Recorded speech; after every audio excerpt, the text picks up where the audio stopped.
Morning team, it's me, your favourite Jordan at the screen, and today I wish to talk to you about understanding and reading each other's signals.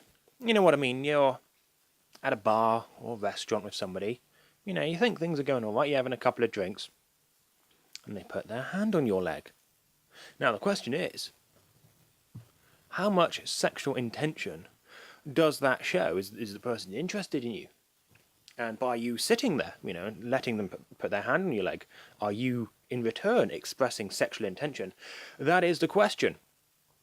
And it seems there's sex differences in terms of how people respond to that circumstance. So that's going to be the topic of discussion today. So let's get cracking. I've done my little bit of ad-lib, my improv introduction, so I'm just going to be one of those bland talking heads talking off my screen, or reading off my screen, my lovely little script that I've got here.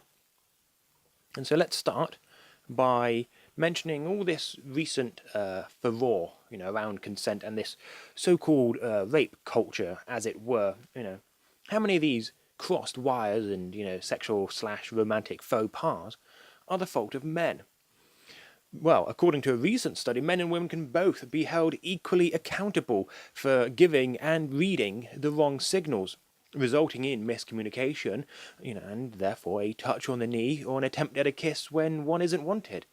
Or rather than saying attempt at a kiss, perhaps I should say lunge to be a bit more politically relevant. And these findings, naturally, contradict the argument that it is always men who, overstep the boundary by assuming a woman is given signals when she's not. This whole rape culture, men going out being these sex-crazed beasts, oppressing women, blah, blah, blah, all that feminist theory, patriarchy theory bullshit. And I will admit, whilst it is true to a certain extent that men tend to overpredict a woman's sexual intention, it has actually been argued whether this actually occurs because of men overestimating women's sexual intentions, or perhaps because women underreport their intentions when they are asked just exactly how interested they were. And yes, I know exactly what the feminists are going to say. The feminists are going to say, hey, but that sounds a whole lot like victim blaming. Well, it's only victim blaming if you count these people as victims. A faux pas, a kiss, and it's like, oops, sorry, no, I'm not interested. I wouldn't consider anyone a victim in that, because, people are adults. But hey-ho, allons-y. So, in the study published in the Journal of Personality and Social Psychology, the professors, whose names I'm going to really struggle to pronounce, Priya Raghube, who's the chair of the marketing department at NYU Stern School of Business, and then former NYU visiting postdoctoral scholar Isabel Engeler. I hope I said those names correctly, I probably didn't. But they find a gap in how women and men interpret dating situations and intentions. Shock and horror. Across 3 experiments, they measured misprediction bias between men and women. In the first experiment, they assessed the overall size of the misprediction bias. Then they altered the order of elicitation of self and then other reports to assess the impact of the order on self-awareness and honesty, which occurred in experiments 2 and 3. So they assessed the misprediction bias in study 1. Then in study 2, they gave the scenarios. In the first scenario, one set of people would give their sexual intentions if it was them, followed by the sexual intentions of the other in the second experiment, and then for the other group of people it's reversed, so they talk about others first and then themselves. And the argument for reversing the questions, is that it normalizes the topic and relaxes the person into answering more honestly when the focus is on them. Because it's easier to open up and talk about, sex and quite personal things if somebody else has just done it in front of you. You're not just going to, go up and talk to someone, hey, this is what I like. This is my, innermost thoughts when it comes to sex. You want to get relaxed. You want to feel comfortable with someone. So that's sort of the aim of doing that. That way, you think, do about other people, then I can talk about it with myself. And as a side note, it is also worth mentioning that due to this study being conducted online rather than face-to-face or having to meet other participants and researchers, the participants are more likely, fingers crossed, to be honest about their sex lives and sexuality. Because if you're talking to a researcher about your sex life, chances are you're probably going to not tell all the details because you don't want to seem, I don't know, like a slut or a prude or whatever. You're going to try and answer what you think is the most socially acceptable, which is understandable. This is a issue with a lot of studies regarding sex and sexuality that people might get a bit choked up. Or they might try to be a bit too boastful. Yeah, I'm fucking people all day, every day. Yeah, that sort of thing. So hopefully with being online, that is taken out.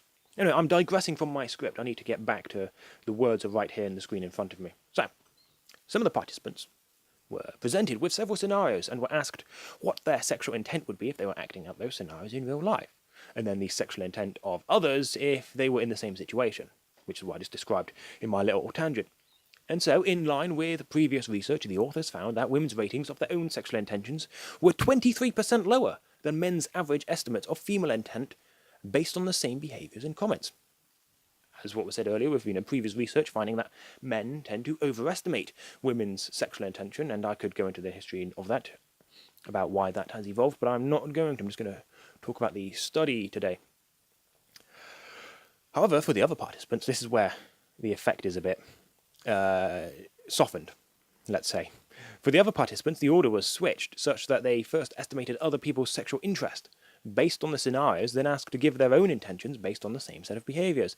With the questions reversed, women answered with higher sexual intent, and the gap between men and women's perception of women's sexual intentions reduced down to 8%.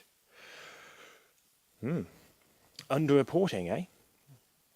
So, women report significantly higher own sexual intentions when they are asked about other targets' intentions before their own, suggesting that 48 to 69 giggity% of the overestimation bias is attributable to women underreporting their own sexual intentions. Feminists aren't going to like that one, are they? No sirree.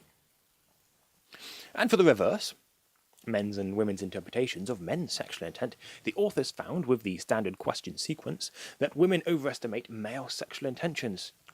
Naughty, naughty news. But to a lesser extent than men's overestimation of women. Wow. Guys will be guys, as they say. And in the second experiment, the gap was non-existent. And this could be explained by women's naturally higher empathic capabilities. Good. These results also suggest that women's estimations of what men really want may be lower than what men actually want.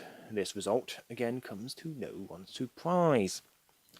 And the study authors note that there seems to remain a substantial gap in how women and men interpret dating situations, which could lead to problematic misunderstandings between dating partners' intentions in actually wanting to have sex. These findings have serious implications. How well can a woman recognize her own sexual intentions in a day-to-day scenario, and how well can a man read her? Evidently, it seems that women are underreporting their own sexual intention, and men are overestimating women's sexual intention. There is this double play of factors. Again, the 48 to 69% still stands. How many of these accusations in the news, such as the hand on the knee mentioned in the beginning and passing comments, all this shit with the Me Too and the dirty dossier and the lunge, the attempt at a kiss, how much of this could be because the women were unwittingly given signals that the men were responding to, only for these to later become accusations of sexual harassment? These women go, oh, no, I wasn't, flirting with him, but this study seems to suggest that women underreport their own sexual intention. Food for thought when looking at these harassment accusations. And as I did mention about a minute or two ago, there is certainly a cultural and evolutionary factor or pressure in this, especially for women to under-self-report sexual intention despite past history. And again, the reverse is true for men, to sort of overestimate a woman's sexual intention. Both serve to improve sexual fitness. So for women, it's to prove to men, to their male partners, paternity of offspring if they're not going around being sexually promiscuous. Gives man a bit more faithfulness in his wife, that she is sticking around, and the kids that he's raising are his. Looking over the grand scheme of things throughout our long and illustrious history of evolution. And then for men, it's to prove status, sexual success, the ability to attract a mate, that one has power, is in a position to provide. Women don't want losers, women want winners. Yet, as we see with this study, these pressures appear to have the negative side effect of miscommunication between the sexes. And in a press release, Professor Ragube gave the following advice. I apologise again if I got her name wrong. She says to men, temper your expectations when it comes to sex. You're likely to overestimate your partner's intentions. And her advice to women, be clear about your sexual intentions and beware of engaging in certain behaviours, e.g. inviting a date to your apartment or placing a hand on your partner's thigh, which may lead to misperceptions. Because that's the thing, actually, that a lot of the feminists talk about, because this research here does overwhelmingly contradict the socially accepted idea of full male culpability in sexual romantic faux pas or errors of communication or what have you, leading one to wonder how many situations have actually occurred where a man has received signals that the woman was unwittingly transmitting. How many women have I come across? Or how many? Just think, women said, "Oh, I invited him back to my place just for coffee, and he wanted more. Why did he want that?" It's like, well, if you've been out with him and you've invited him back to yours, chances are he's thinking, well, if she's invited me back to hers, that's a good sign. If we, just climb into bed, we're only going to have cuddles. Yeah, no, you're fucking not. If you're climbing into fucking bed with someone, that's an obvious sign. And I think that there will wrap up this video. I flew through that script. Oh well. I guess this will be a bit of a soulless video, just a plain old talking head. Well, I did say that at the beginning, didn't I? So, oh well, donde está la biblioteca, as they say. And seeing as there's not much more else to say, I guess I'll catch you in the next one. So until then, toodle pip.